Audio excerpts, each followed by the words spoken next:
What's going on everybody? This is AHMMAD এবং আজকে আমি আপনাদের সাথে আলোচনা করতে যাচ্ছি বিরল কি।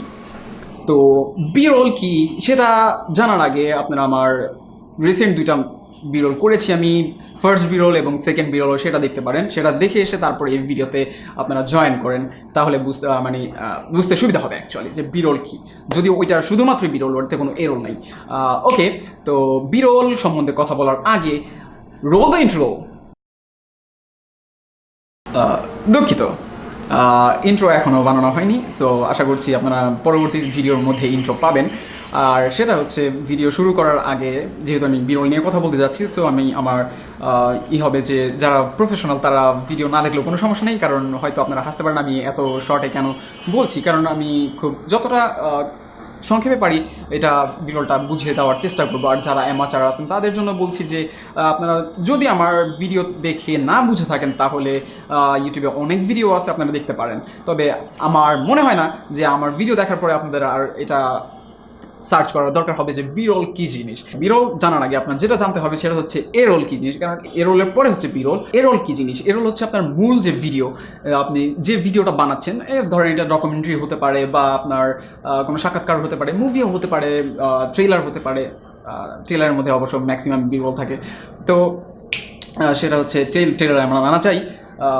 সাক্ষাৎকার বা আপনাকে ডকুমেন্টারির মধ্যে যখন আমরা এই রোল দেখতে থাকি যে রোল হতে থাকে জিনিসটা, তখন হচ্ছে যে একই জিনিস বারে বারে মানে অনেকক্ষণ যাবত দেখতে দেখতে মানুষ বিরক্ত হয়ে যেতে পারে। এই জন্য বিরল ঢোকানো হয় এই রোলের মধ্যে, কারণ ওই জিনিসটা হচ্ছে যে আপনি একই জিনিস দেখতে দেখতে যখন বোর হয়ে যাবেন তখন আপনার কাছে জিনিসটা ইন্টারেস্টিং লাগবে না, তো এই জন্য বিরলটা ইউজ করা হয়। আর বিরল হচ্ছে আপনার এই রোলের মাঝখান দিয়ে কিছু বাইরের অংশ বা ভেতরের অংশ হতে পারে।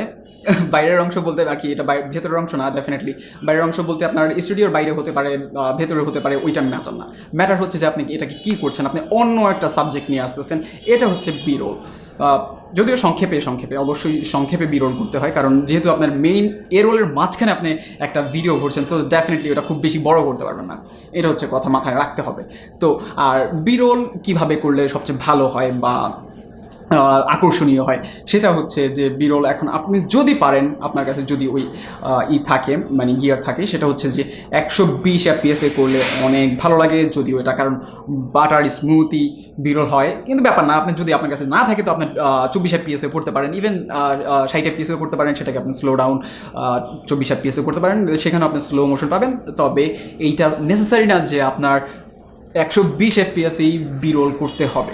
ওকে, তো আজকে আমরা যেটা জানলাম বা শিখলাম সেটা হচ্ছে বিরল কী জিনিস আর বিরল কিভাবে করতে হয়। আমি এই ব্যাপারটা পরবর্তীতে আপনাদেরকে আবার আলোচনা করে জানাবো যে বিরল কিভাবে করতে হয়। বাট আজকে যেটা টপিক ছিল সেটা হচ্ছে বিরল কি। তো বিরল হচ্ছে এরোলের মাঝখানের কিছু ভিডিও যেগুলোকে বিরল বলা হয়, যেন মানুষ বিরক্ত না হয়ে যায় বা অন্য কোনো কিছু আপনি বেশি আকর্ষণীয় করার জন্য আপনি করতে পারেন। বিরক্ত না হলেও কোনো সমস্যা নেই, ঠিক আছে। অনেক ভিডিও আছে ইন্টারেস্টিং, আপনার টপিকগুলোও ইন্টারেস্টিং থাকে, যে মানুষের মনে করেন যে কথা বলছে সেগুলো শুনতেও ভালো লাগে, কিন্তু আরও বেশি ইন্টারেস্টিং করার জন্য বিরল করা হয় কিছু কিছু ক্ষেত্রে, কারণ বিরল দেখতেই ভালো লাগে, এই জন্য বিরল করা হয়।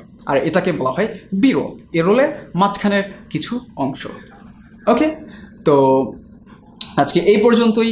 আপনাদের কিছু জানার বা বলার থাকলে কমেন্ট সেকশনে আমাকে কমেন্ট করবেন। আর হচ্ছে যদি ভিডিওটি ভালো লেগে থাকে তাহলে লাইক বাটনে অবশ্যই চাপ দিবেন, আর যদি ভালো না লেগে থাকে তাহলে ডিসলাইক বাটন আছে, কোনো সমস্যা নেই।